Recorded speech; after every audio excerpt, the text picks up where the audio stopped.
Serial drama ये रिश्ता क्या कहलाता है के आने वाले एपिसोड धमाकेदार होने वाले हैं। जी हाँ दोस्तों, दरअसल अरमान को उधर विद्या जी का आशीर्वाद मिल जाता है। अरमान बहुत ही अच्छा फील करता है।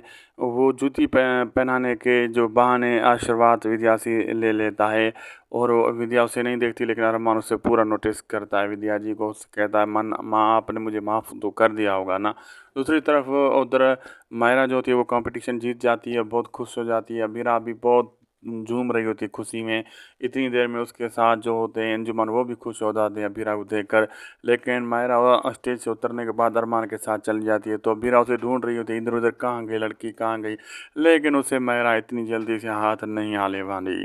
वीडियो अच्छी लगी तो लाइक शेयर सब्सक्राइब करना न भूलिएगा। मिलते हैं हम आपसे एक अगली वीडियो में।